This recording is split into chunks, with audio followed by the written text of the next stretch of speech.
आधी हकीकत आधा फसाना। आज की कहानी में हमने रहस्य की सारी सीमाओं को तोड़ दिया है। हमने एक ऐसी खोज को अंजाम तक पहुंचाया है जिसे टीवी के इतिहास में कभी किसी और चैनल ने आप तक नहीं पहुंचाया। यह कहानी अभी तक सिर्फ किताबों और लोगों के जरिए ही आप सुन पाए थे, लेकिन आज सबूतों और गवाहों के साथ हमने परतों में दबी उस कहानी का पर्दाफाश किया है जो हजारों वर्ग मीटर के किले में बीते करीब 350 साल से दफन थी। तो चलिए शुरू करते हैं रहस्य और रोमांच से भरा वो सफर जहां सैकड़ों लोगों ने अपनी जिंदगी को दांव पर लगाकर उस खजाने तक पहुंचने की कोशिश की जिसे मराठा साम्राज्य के शिल्पकार छत्रपति शिवाजी महाराज और एक भयानक युद्ध से जोड़कर देखा जाता है।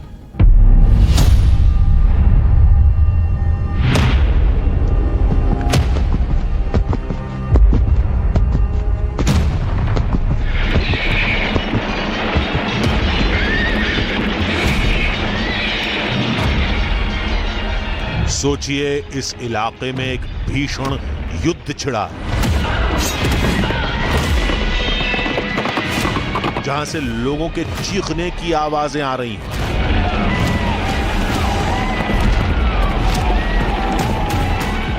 ये कोई कपोल कल्पना नहीं है, ये इतिहास में दर्ज उस कहानी का फ्लैशबैक है जो एक बार फिर सबूतों और गवाहों के साथ जिंदा हो उठी है।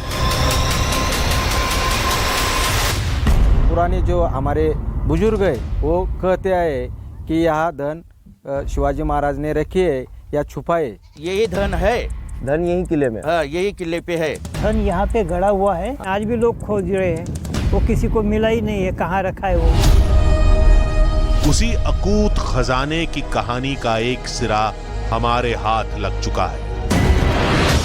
खजाने का नक्शा, एक रहस्यमयी तहखाना, सब कुछ हमारे सामने है। लोग आज भी उस धन को तलाश कर रहे हैं। दिल थाम कर बैठिए, क्योंकि आज हमारा सफर उस विशाल काय किले की तरफ है जहां से कभी भी किसी की भी किस्मत का दरवाजा खुल सकता है, क्योंकि ये सफर है छत्रपति शिवाजी महाराज की जिंदगी से जुड़ी एक कालजयी कहानी का।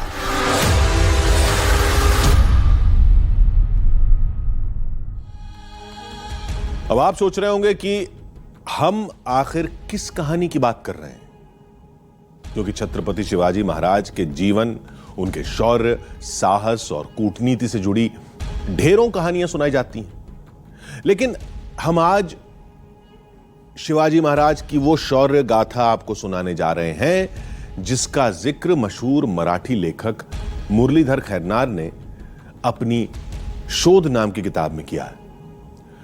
रहस्य, रोमांच और शिवाजी के पराक्रम से जुड़ी ये एक ऐसी किताब है जिसे पढ़ने के बाद कई लोग अपनी जिंदगी को दांव पर लगाकर उस खजाने की तलाश कर चुके हैं जिसे छत्रपति शिवाजी महाराज ने सूरत पर दूसरी बार हमला करके मुगलों से हासिल किया था। दावा किया जाता है कि वही खजाना आज भी नासिक के अहिवंतगढ़ किले में मौजूद है। आज सबूतों और गवाहों के साथ हम आपको उसी किले तक ले जाने वाले हैं।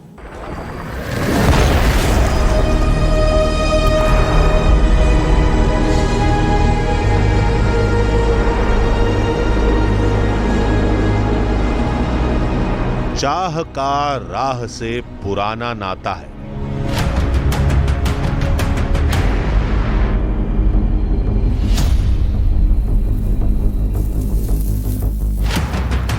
अगर मन में ठान लिया तो दुश्वारियां भी धूल फांकती हैं।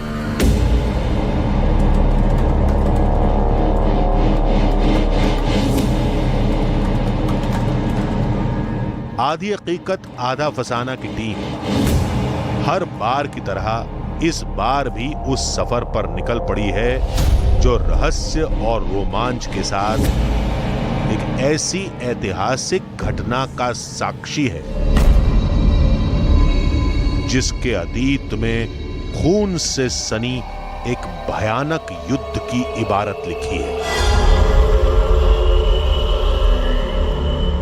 नमस्कार, मेरा नाम है आदित्य राय और इस वक्त जिस जगह पर मैं मौजूद हूँ ये जगह है महाराष्ट्र के नासिक में सह्याद्री की पर्वत श्रृंखलाएं। और सह्याद्री की इन्हीं पर्वत श्रृंखलाओं से लिखा गया था हिंदवी स्वराज्य का इतिहास। जी, आप समझ ही गए होंगे कि जिस कहानी को ढूंढते ढूंढते सह्याद्री की इन पर्वत श्रृंखलाओं में हम पहुँचे हैं वो कहानी जुड़ी हुई है राजाधिराज श्री छत्रपति शिवाजी महाराज से। और सह्याद्री की ये भूमि साक्षी है शिवाजी महाराज के शौर्य की कहानियों की। कहानी भले ही 350 साल पुरानी है, लेकिन उसे जानने और सुनने वालों की ज़बां पर वो आज भी जस की तस है। न उस कहानी में घटनाएं बदली हैं और ना ही कोई किरदार। अगर कुछ बदला है तो वो है उस किले का ढांचा।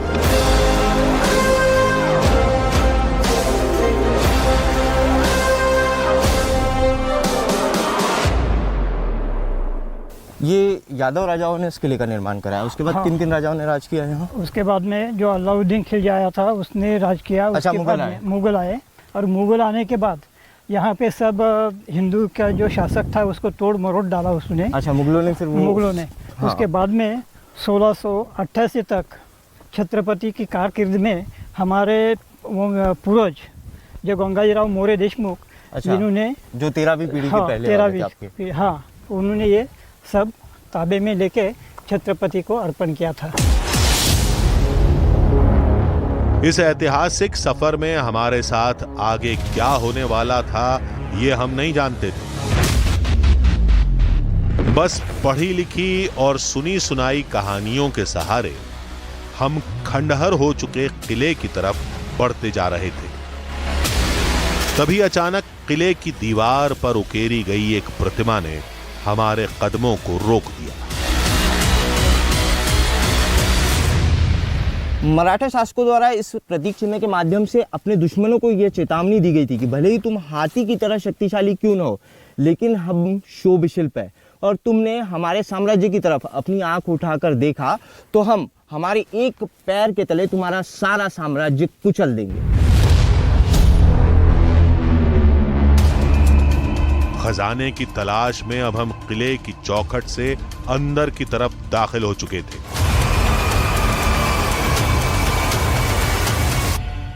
ये एक प्रवेशद्वार है, यहाँ से आप किले के अंदर आ गए। हाँ, आ गए। यहाँ से सीढ़ियाँ बड़ी हो जाती है, यहाँ से बड़ी हो जाती है और बड़ी ये सैनिकों के बैठने की जगह है। ये सैनिकों को बैठने की जगह है। जल्द ही हमारे सामने एक ऐसी तस्वीर थी जिसमें सन 1670 की वो घटना छिपी थी जिसमें छत्रपति शिवाजी सबसे अहम किरदार थे। ये घटना थी सूरत पर हुए दूसरे हमले की। हाथगढ़ किले के सामने वैली में आप ये जो इमारतें देख रहे हैं ये इलाका है गुजरात के डांग जिले का। हाथगढ़ किले से गुजरात के सूरत की दूरी महज 165 किलोमीटर है। मुगल काल में गुजरात का सूरत मुगलों का सबसे बड़ा व्यापारिक केंद्र हुआ करता था और मुगल स्वराज से जितना भी खजाना लूटते थे उसे मुगलों के इसी बाजार में नीलाम किया जाता था। उस समय में सूरत हीरे, चांदी, मानिक, रत्नों का सबसे बड़ा बाजार हुआ करता था। यानी हम एक ऐसी जगह पर मौजूद थे जहां इतिहास से जुड़ी एक बेहद अहम घटना दर्ज थी। जो छत्रपति शिवाजी महाराज सूरत आए थे लूट करने, वो लूट करके हथगढ़ में आ गए। हथगढ़ में वो 3000 थैली लेके आए थे। वो यहाँ पर लाने के बाद जो छत्रपति शिवाजी महाराज यहाँ पे विश्राम के लिए रुके थे।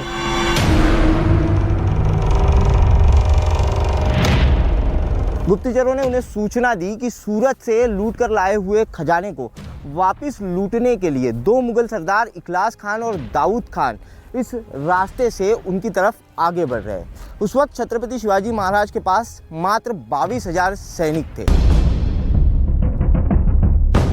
कहा जाता है युद्ध से पहले छत्रपति शिवाजी महाराज ने खजाने का एक हिस्सा इस किले में भी किसी गुप्त ठिकाने पर छुपा दिया था। लोग क्या करते हैं कि वो धन यहाँ पे गड़ा हुआ है, अच्छा। इसलिए लोग क्या करते हैं कि यहाँ पे नीचे भी खन खोद करते हैं, गढ़ के ऊपर भी अच्छा, खन खोद यानी ये करते हैं, किले- अभी भी चालू है उनका। सूरत युद्ध की घटना तो इतिहास में दर्ज है, लेकिन यहाँ या अहिवंतगढ़ किले में खजाना होने का कोई सबूत है भी या नहीं? हमारी बात सुनकर किले के सरदार के वंशज ने एक ऐसा सबूत हमारे सामने रख दिया जिसे देखकर हम भी दंग रह गए। ये कौन सी भाषा में है? मोड़ी। मूड़ी भाषा। ये मूड़ी भाषा, अच्छा, मराठी की जो मूल मराठी- भाषा होती है मूड़ी, हाँ, मोड़ी उसमें देवनागरी, लिखाया गया। उसमें लिखा है। तो ये कोड में है सब। अच्छा, ये तो कौन- यहाँ से, हाँ, तो वो यहाँ से जो खजाना गया वो कहाँ छुपा है ये किसी को पता नहीं है, ये किसी को नहीं पता है। किसी को नहीं पता। ये सारे सबूत छत्रपति शिवाजी महाराज के आदेश पर मनोहर हनुमंत देशमुख यानी हमारे साथी के पूर्वजों ने बनाए थे, जो कभी इस किले के सरदार हुआ करते थे। सूरत लूट के जो नक्शा है वो है हमारे पास। ये नक्शा है, ये जो है ये नक्शा है, और ये हथगढ़ किले का जो है वो नक्शा है, वो पुराना है सब। और ये जो है सूरत लूट से, जो छत्रपति ने सूरत लूट से जो लाया था उस बारे में ये ताम्रपट है। कहा जाता है कि खजाना जमीन के अंदर बने किसी गुप्त तहखाने या दीवारों के पीछे बने किसी गुप्त दरवाजे के अंदर छुपा है। शायद इसीलिए तमाम कोशिशों के बाद भी कोई उसे तलाश नहीं पाया। पुराने जो हमारे बुजुर्ग है वो कहते आए कि यह धन शिवाजी महाराज ने रखी है या छुपाए, इतना मालूम है। हमें इस किले में हनुमान या महादेव का कोई मंदिर नहीं मिला। कहीं ताम्रपत्र पर लिखे सांकेतिक शब्दों वाली गुप्त जगह अहिवंतगढ़ के किले में तो नहीं, कहीं खजाना अहिवंतगढ़ में तो नहीं छिपा। यही पता करने आधी हकीकत आधा फसाना की टीम अहिवंतगढ़ के किले में पहुंच गई।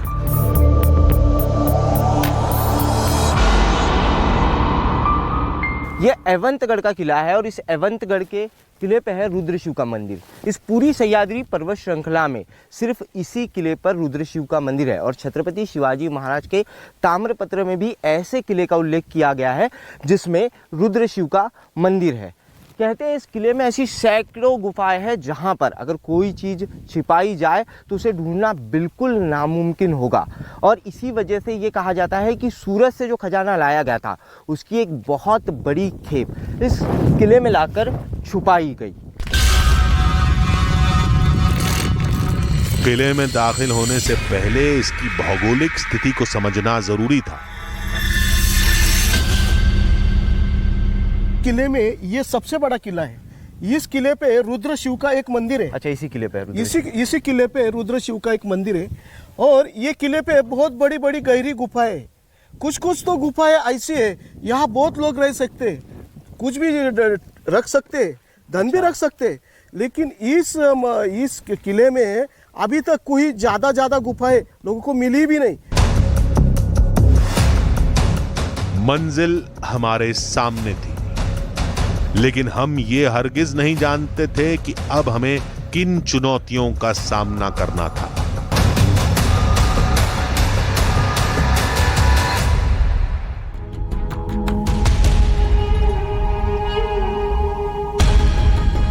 आधी हकीकत आधा फसाना, ये पहली बार था जब किसी तलाश से जुड़ा नक्शा और सबूत लेकर हम आगे बढ़ रहे थे। हमें पूरा भरोसा था कि इस बार हम उस खजाने से जुड़ा कोई ना कोई सुराग जरूर हासिल कर लेंगे। इसलिए हम पूरी मुस्तैदी के साथ अहिवंतगढ़ किले की तरफ निकल पड़े।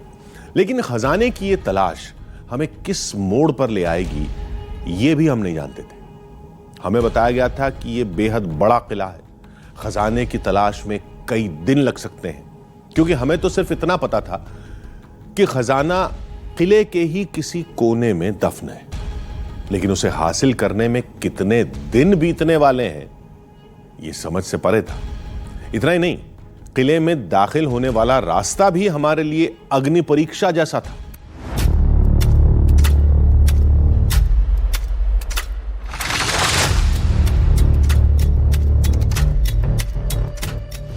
अहिवंतगढ़ के दुर्ग तक पहुंचने का रास्ता बेहद दुर्गम था, मानो कांटों की सेज पर चलना हो और आग के दरिया को पार करना हो।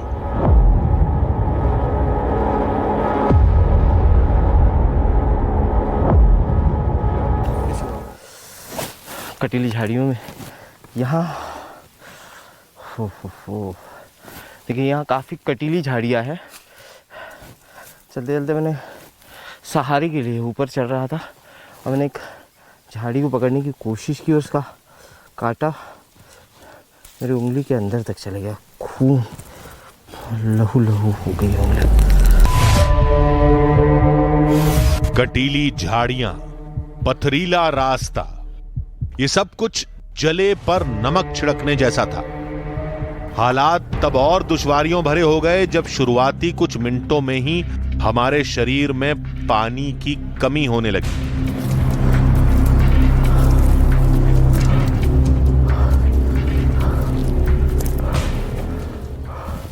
धूप बहुत तेज हो चुकी है, मेरे होंठ पूरी तरीके से सूख चुके हैं और शरीर डिहाइड्रेट हो रहा है।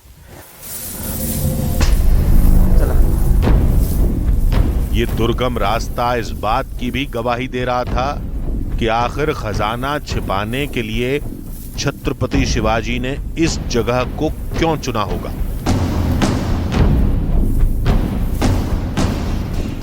शत्रुओं को यहाँ पहुँचने में बहुत समय लगेगा और इसी के चलते हुए कहा जाता है कि इस किले को सुरक्षित मानकर छत्रपति शिवाजी महाराज ने सूरत से लाए हुए खजाने की एक खेप यहीं भेजी थी।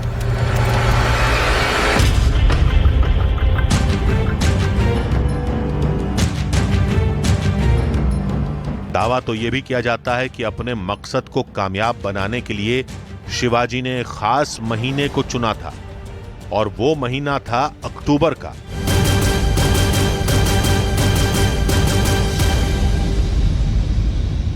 छत्रपति शिवाजी महाराज ने अक्टूबर 1670 में सूरत से स्वराज का खजाना वापस लाया था। अक्टूबर के महीने में ये इलाका पूरी तरीके से हरा होता है, ठंड का समय होता है थोड़ा थोड़ा,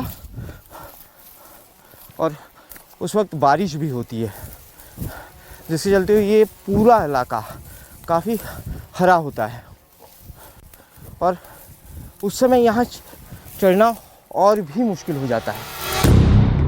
ऐतिहासिक साक्ष्यों के मुताबिक खजाने को पहले मराठाओं ने तलाशा, फिर पेशवा और मुगलों से लेकर ब्रिटिश हुकूमत तक सबने खजाना तलाशने की कोशिश की, लेकिन खजाने का रहस्य छत्रपति शिवाजी महाराज की मौत के साथ ही गुम हो गया।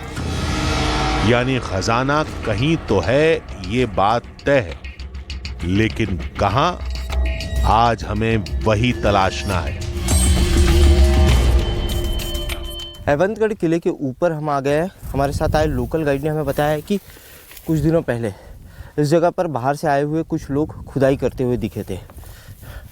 शायद से हो सकता है यहाँ कोई गुप्त जगह हो। गांव के लोग भी इस तरफ इसलिए नहीं आते क्योंकि यहाँ से बिल्कुल नीचे ढलान है और यहाँ से उतरना बहुत ही खतरनाक हो सकता है। और अब जो कुछ हमारे सामने था वो इस बात की साफ गवाही दे रहा था कि किले को लेकर कही सुनी बातें सिर्फ कहानियां नहीं थी, बल्कि उनका हकीकत से गहरा नाता है। क्योंकि किले पर विशाल पत्थरों को काट कर ऐसे चेंबर बनाए गए थे जिनका इस्तेमाल कभी शिवाजी की सेना ने किया होगा।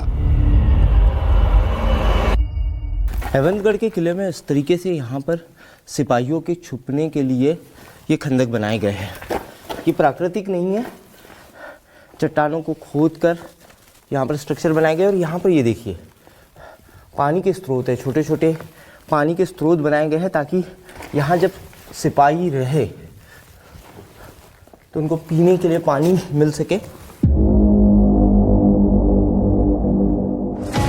अब अतीत की तस्वीर किसी सिनेमा की फिल्म की तरह हमारे सामने चल रही थी, क्योंकि हम उस रुद्र और शिव के मंदिर के पास पहुंच चुके थे जहां खजाना छिपे होने की सबसे ज्यादा संभावना थी। हेवंतगढ़ के किले के ऊपर ये रुद्र शिव का मंदिर है। रुद्र यानी कि हनुमान जी और शिव यानी कि महादेव। और कहानियाँ कहती है कि इसी किले में सूरज से लाए गए खजाने की बड़ी खेप आज भी छिपी हुई है। लेकिन अब भी हमारे हाथ हताशा और थकान के अलावा कुछ नहीं लगा था। उस पर दिन धीरे धीरे ढलता जा रहा था। यहाँ से नीचे उतरने के लिए हमें रस्सी बांधनी पड़ी है। ढलान काफ़ी सीधी है नीचे और रात का समय है। यहाँ से ढलान एकदम सीधी है।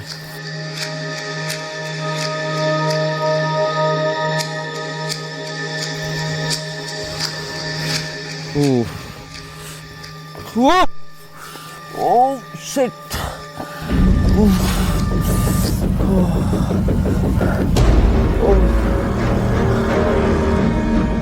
देखिए यहाँ से ढलान इतनी खड़ी है कि रस्सी होने के बावजूद यहाँ पकड़ बनाना बिल्कुल मुश्किल है। दिन अब पूरी तरह ढल चुका था, लेकिन हम अपने मकसद पर विराम नहीं लगा सकते थे, क्योंकि इस बार हमारा यकीन हमें और ज्यादा ताकत दे रहा था। पूरा चट्टानी इलाका है, खड़ी चट्टान है यहाँ पर और नीचे हजारों फीट की ढलान है। यहाँ आने जाने का कोई रास्ता नहीं है। लेकिन अचानक इन चट्टानों पर ये सीढ़ियाँ हमें दिखाई दी। चट्टानों को काटकर ये सीढ़ियाँ बनाई गई है जो बिल्कुल चौंकाने वाली है। हो सकता है कि ये सीढ़ियाँ किसी गुप्त चेंबर की तरफ जाती हो। इन रास्तों पर दिन में चलना मुश्किल होता है, तो सोचिए रात में इन रास्तों पर चलने में कितना डर लग रहा होगा हमें। अभी तक तो हमने सिर्फ सुना ही था कि खजाने के चक्कर में लोग किले में आज भी खुदाई करते हैं, लेकिन जल्द ही हमें एक ऐसा तहखाना दिखाई दिया जहां मिट्टी को कुछ ही घंटों पहले खोदा गया था।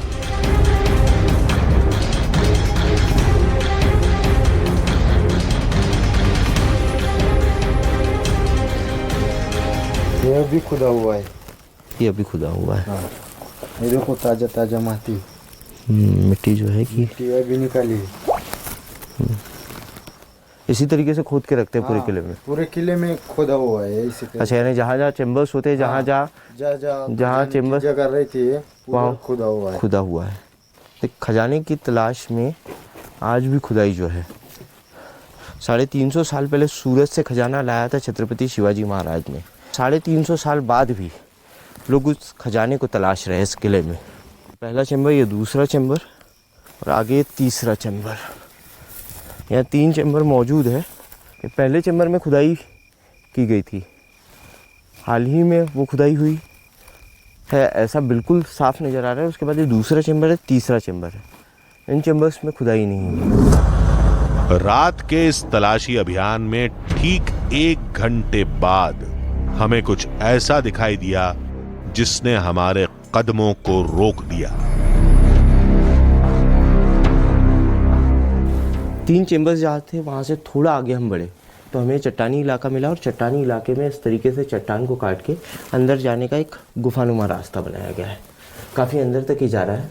ये छत्रपति शिवाजी महाराज गनीमी काबा युद्ध नीति अपनाते थे, जिसके तहत छुपकर दुश्मन पर वार किया जाता था। सोची समझी रणनीति होती थी। रास्ता बिल्कुल नहीं है, बिल्कुल सकरा है। इस जगह को आप देखिए, छेनी हथौड़ी से तोड़कर जो है ये बनाया गया है।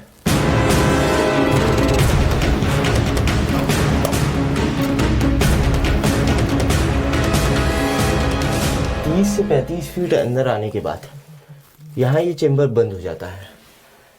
यह पानी का एक स्रोत है और इसके अंदर एक चेंबर पानी के अंदर दिखाई दे रहा है।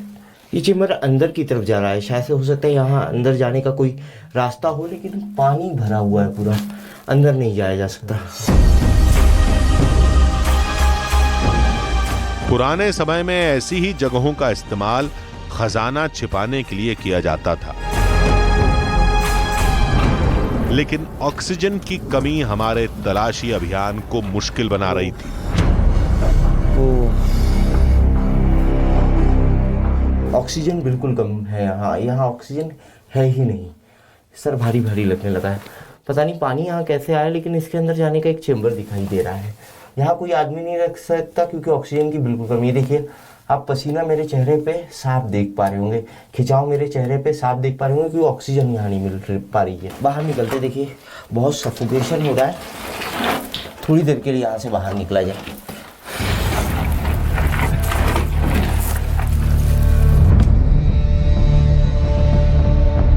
इसलिए कुछ देर बाहर रहने के बाद एक बार फिर हमने अपनी तलाश को आगे बढ़ाने की कोशिश की।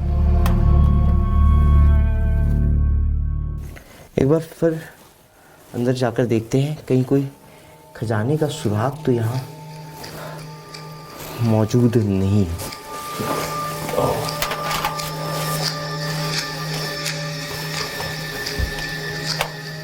पानी के अंदर जानवरों की कुछ हड्डियां दिखाई दे रही है। अंदर जाने का एक रास्ता दिखाई दे रहा है, लेकिन सफोकेशन बहुत हो रहा है। क्या हुआ? अचानक हमारे हाथ कुछ ऐसा लगा जिसने उम्मीद के बुझते दिए को एक बार फिर रोशन कर दिया। हमने जो शिवकालीन ताम्रपत्र देखा था ठीक उसी की तरह ये लग रहा है। तांबे के पत्र पर, तांबे के इस पात्र पर कुछ उकेरा गया है, समझ में नहीं आ रहा है ये क्या है। यहाँ भी एक मंदिर का निशान दिखाई दे रहा है, यहाँ भी एक मंदिर का निशान दिखाई दे रहा है, लेकिन पता नहीं ये है क्या। इसको एक्सपर्ट को दिखाएंगे और एक्सपर्ट्स को दिखाने के बाद ही पता चलेगा ये चीज है क्या। ये हूबहू वैसा ही तांबे का टुकड़ा था जैसा हमने किले के सरदार के 13वें वंशज के पास देखा था। इस पर भी सांकेतिक भाषा में कुछ लिखा था, लेकिन सवाल यही था कि आखिर ये इस गुफा तक कैसे पहुंचा।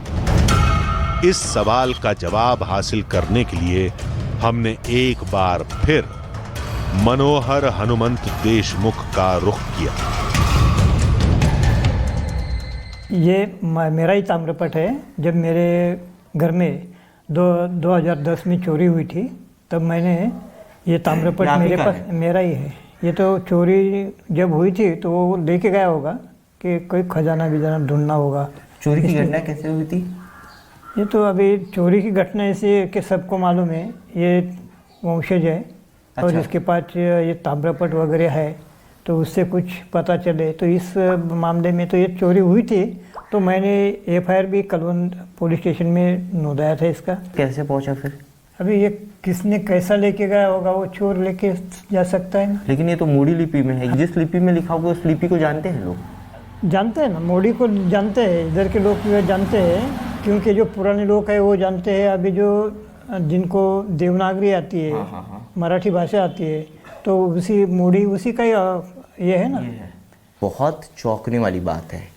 ये ताम्रपत्र जो हमें एवंतगढ़ के किले में गुप्त जगह पर मिला, ये ताम्रपत्र मूरे साहब का 2010 में ये चोरी हो गया था, जिसकी एफआईआर भी दर्ज की गई थी। अब ये सवाल पैदा होता है कि ये एवंतगढ़ किले में कैसे पहुंचा। इनके घर से चोरी हुआ ताम्रपत्र यहाँ मूड़ी भाषा में, मराठी की जो मूल भाषा उस भाषा में लिखा गया है।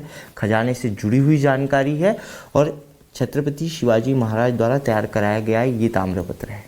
इसका एवंतगढ़ के किले में मिलना बहुत चौंकाने वाला, और ये साफ दर्शाता है कि आज भी लोग 350 साल पुराने उस खजाने की खोज कर रहे हैं। अंत भला तो सब भला। हमें भले ही खजाने का कोई भी हिस्सा न मिला हो, लेकिन अहिवंतगढ़ के किले में हमें जो ताम्रपत्र मिला वो हथगढ़ किले के सरदार के 13वें वंशज यानी मनोहर हनुमंत देशमुख के लिए किसी खजाने से कम नहीं था। ये तो मेरे लिए बहुत बड़ी खुशी की बात है, जो आपने मेरी अमानत मेरी जान से भी प्यारा है, ये जान से भी महत्वपूर्ण है, ये आपने मुझे प्राप्त करके दिया। इस ताम्रपत्र की चोरी का यह किस्सा बताता है कि चोर इस पर मौजूद कोड के सहारे खजाने तक पहुंचना चाहते थे, लेकिन छत्रपति शिवाजी महाराज के उस गुप्त खजाने तक पहुंचने का रास्ता ताम्रपत्र पर मौजूद संकेतों की तरह अब तक रहस्यमयी बना हुआ है। ताम्रपत्र खजाने तक पहुंचने का इकलौता जरिया है, लेकिन फिर भी कोई उसे तलाश नहीं पाया। मुमकिन है कि पेशवा, ब्रिटिश सेना या किसी और के हाथ खजाना पहले ही लग गया हो, या खुद शिवाजी ने खजाने को किसी और किले या स्थान पर छुपा दिया हो। जो भी हो, ये तय है कि बिना ठोस जानकारी के उस खजाने को तलाशना किसी के बस की बात नहीं है।